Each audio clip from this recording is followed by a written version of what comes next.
नमस्कार दोस्तों, एक बार फिर से आप सभी का स्वागत है आपके अपने YouTube चैनल महेश सुंडा टेक्निकल में। आज के इस वीडियो में हमारा टॉपिक रहेगा परीक्षा पे चर्चा।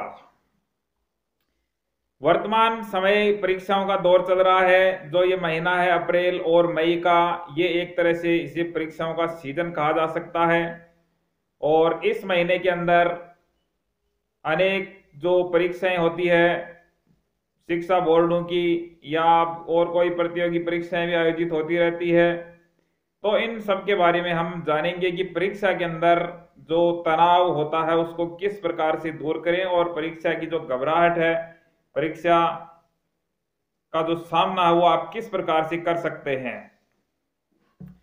परीक्षाओं के दौरान जो विद्यार्थी हैं उन पर अपने माता पिता, गार्जियंस, रिलेटिव, उन सबका प्रेशर रहता है कि वो अधिक से अधिक अंक प्राप्त करे। और उनका जो प्रत्येक बच्चे के अभिभावक ये चाहते हैं कि उनका बच्चा परीक्षा में चयनित हो, आगे बढ़े, उनसे बहुत ज्यादा अपेक्षाएं रखते हैं। इस कारण से बच्चा है वो मानसिक दबाव में आ जाता है और उसकी अच्छी तैयारी करते हुए भी वो पेपर है वो सही प्रकार से हल नहीं कर पाता है।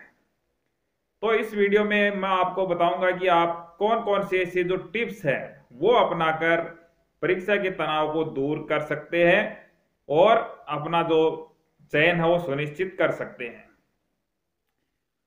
परीक्षा का तनाव कैसे दूर करें, तो इसके लिए मैं आपको इस वीडियो में 5 महत्वपूर्ण बिंदुओं के बारे में बात करूंगा। उन 5 टिप्स को अपनाकर आप जो ये जो घबराहट होती है परीक्षा के नाम से, इसको दूर कर सकते हैं।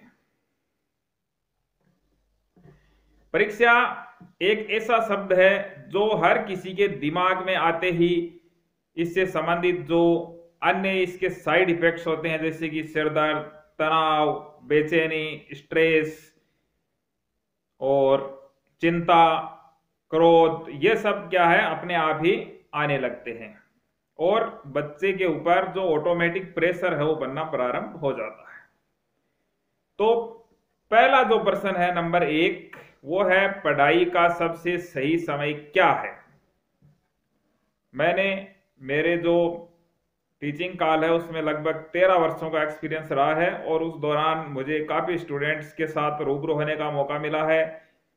उनके अंदर जो सामने क्या क्या समस्याएं आती है, उनका हम समाधान कैसे करते हैं, वो हमारे एक्सपीरियंस अनुभव के आधार पर हम आपको बता रहे हैं।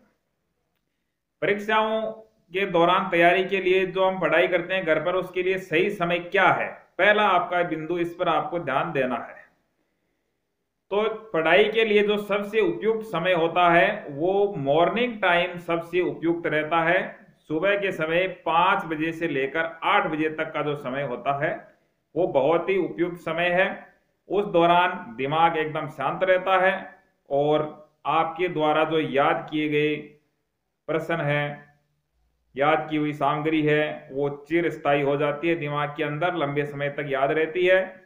और उस 3 घंटे के दौरान जब आप पढ़ते हैं तो आपको उतना याद हो जाता है, वो स्मृति में इतना आ जाता है कि पूरे दिन यदि आप 9 घंटे पढ़ाई करेंगे तो भी आपको वो उतना याद नहीं होगा जितना सुबह के समय 5 से 8 के बीच का जो मॉर्निंग टाइम होता है उसमें याद होता है।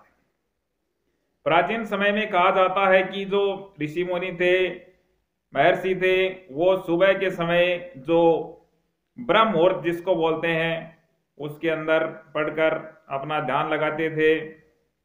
और ब्रह्म मुहूर्त के बारे में यह कहा जाता है कि उस समय आत्मा, परमात्मा और मन तीनों एक रेखा में अनुदिश होते हैं, एक साथ उनकी जो क्रियाएं होती है वो होती है। और इस दौरान क्या होता है, अपने दिमाग की घंटी है वो बज जाती है और जैसे ही दिमाग की घंटी बजती है तो अपने जो आप पढ़ रहे हैं वो स्मृति के अंदर याद होना शुरू हो जाता है दिमाग में। तो ये पहला जो पॉइंट मैंने आपको बताया, पढ़ने के लिए सबसे उपयुक्त समय है वो मॉर्निंग टाइम, सुबह 5 से 8 बजे तक का है। यदि ये समय आप निकाल सकते हैं पढ़ने के लिए तो ये सबसे उपयुक्त समय है। अब बात करते हैं पॉइंट नंबर 2, दूसरे पॉइंट की। दूसरा पॉइंट है हमारा स्टे हेल्दी, स्टे फिट। अपना जो स्वास्थ्य होता है उसको आपको परीक्षाओं के दौरान बहुत ही सही रखना जरूरी होता है। यदि आपका स्वास्थ्य खराब हो जाएगा तो आप परीक्षाओं की तैयारी नहीं कर पाएंगे। तो आपको क्या करना है, ये 2 महीने का जो टाइम है, परीक्षाओं का काल है, इस दौरान किसी भी प्रकार के आउटसाइड फूड से बचना है। कोई भी जो बाजार में आते हैं जंक फूड्स, उनका सेवन नहीं करें।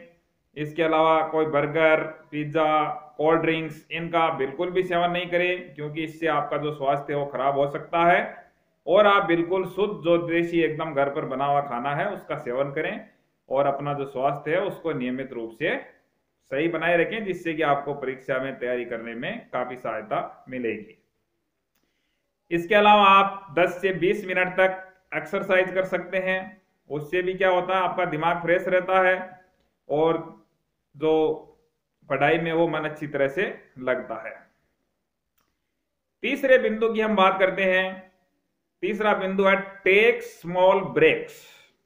पढ़ाई के दौरान आपको छोटे छोटे ब्रेक लेने हैं। ब्रेक लेने से क्या होता है, दिमाग स्वस्थ रहता है। यदि आप लगातार किताब लेकर बैठ गए, 4 घंटे 5 घंटे लगातार पढ़ रहे हैं, तो 1-2 घंटे के बाद जो आप पढ़ते हैं वो ऊपर से जाने लगता है और आपके दिमाग में वो स्थायी रूप से नहीं रह पाता है। इसलिए आपको पढ़ाई के दौरान प्रत्येक 1 घंटे के बाद लगभग 10 से 15 मिनट का ब्रेक लेना बहुत जरूरी है। उस ब्रेक लेने के दौरान आप एक्सरसाइज कर सकते हैं या आपकी जो कोई हॉबी है छोटा मोटा, जैसे कि खेल सकते हैं, बैडमिंटन खेल सकते हैं, अपने दोस्तों के साथ चर्चा कर सकते हैं, कॉफी पी सकते हैं, या अन्य कोई ऐसी एक्टिविटी जिसमें आपका इंटरेस्ट हो, वो 10-15 मिनट करने के बाद फिर से आप पढ़ने के लिए बैठ सकते हैं।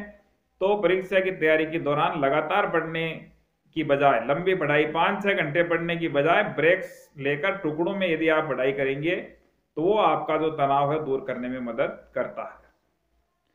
अब हम बात करेंगे पॉइंट नंबर 4, जो वर्तमान समय के अंदर विद्यार्थियों को सबसे ज्यादा भ्रमित करता है।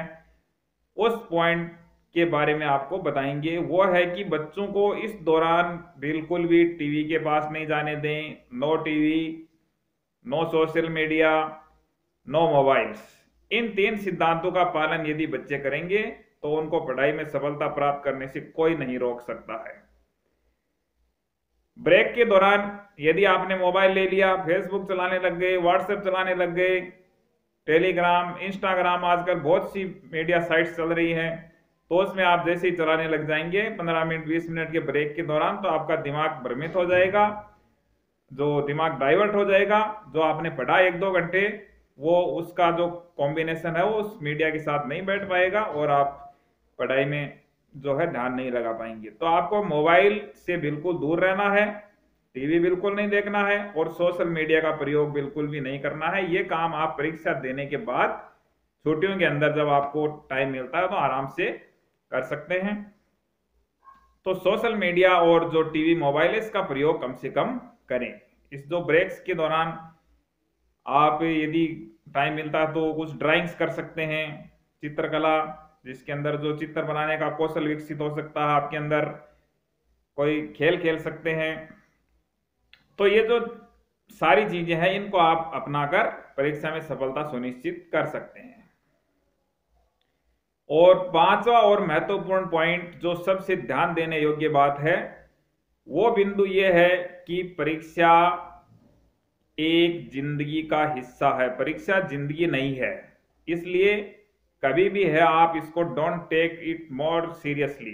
बहुत ज्यादा इतना सीरियस नहीं लेना है कि आप बहुत ज्यादा तनाव में आ जाएं, आपका ब्लड प्रेशर बढ़ जाए और अन्य प्रकार की जो चिंता, तनाव, क्रोध, इनको बिल्कुल भी लेने की जरूरत नहीं है। इसको एक सामान्य जिंदगी के हिस्से की तरह लें। परीक्षा है, आती जाती रहती है, तो आप इन उपायों को अपनाकर परीक्षा में अपनी सफलता सुनिश्चित कर सकते हैं। अपने माता पिता, गार्जियंस और आपके जो रिलेटिव्स होते हैं, आपके शुभचिंतक होते हैं, उन सब की अपेक्षाओं पर खरा उतर सकते हैं और उनकी जो आकांक्षाएं हैं उसे पूरा कर सकते हैं। और एग्जाम फोबिया बिल्कुल भी नहीं पालें। एग्जाम को बिल्कुल सहज तरीके से लें और परीक्षा हॉल में जाकर आप बिल्कुल भी नहीं घबराएं कि मेरे को ये नहीं आएगा, वो नहीं आएगा, कॉपी में क्या लिखेंगे, नंबर कम आएंगे तो घर वाले क्या कहेंगे, इन सब बातों को आप बिल्कुल भूल जाइए और अपना पूरा दिमाग केवल पेपर पर कंसंट्रेट करेंगे तो आपको निश्चित रूप से परीक्षा में सफलता मिलेगी। और पेपर हल करने के दौरान बिल्कुल निश्चिंत होकर आप परीक्षा दें और तनाव मुक्त होकर परीक्षा में सफलता सुनिश्चित करें। तो इस तरह से मैं उम्मीद करता हूं कि मेरे द्वारा जो उपाय आपको बताए गए हैं, जो तरीके बताए गए हैं, उन तरीकों का प्रयोग करके आप अपने जो मानसिक स्वास्थ्य है उसको मजबूत रख सकते हैं तथा परीक्षाओं के दौरान सामने आने वाली जो समस्याएं हैं उनका निराकरण कर सकते हैं। कुछ बच्चे क्या होते हैं, परीक्षा हॉल में एंटर करने के दौरान भी गेट पर जाते हैं, वहां तक किताब लिए रखते हैं, साथ में पढ़ते रहते हैं, वो देखते हैं कि लास्ट समय में कुछ याद हो जाए। जबकि मेरा एक्सपीरियंस ये कहता है कि परीक्षा शुरू होने के लगभग 1 या 2 घंटे पहले आपको किताब बंद कर देनी चाहिए और पूर्णतया अपना जो मन है उसको एक जगह केंद्रित करें, जिससे कि आपको किसी प्रकार की कोई समस्या उत्पन्न नहीं हो। तो इस तरह के टिप्स का प्रयोग करके आप परीक्षा में सफलता सुनिश्चित कर सकते हैं। यदि आपको हमारे ये मोटिवेशनल स्पीच अच्छे लगते हैं तो आप हमारे चैनल को सब्सक्राइब कर सकते हैं। सब्सक्राइब करने के लिए वीडियो के एंड में आपको जरूर देखें। बहुत बहुत धन्यवाद। YouTube चैनल को सब्सक्राइब करने के लिए यहाँ पर ये जो तीर का निशान इंगित कर रहा है राइट कॉर्नर में, उस प्रोफाइल चित्र पर क्लिक करें और क्लिक करने के पश्चात जो सब्सक्राइब बटन दबाए दिखाई देगा उसे दबाएं और हमारे चैनल को ज्वाइन करें। बहुत बहुत धन्यवाद।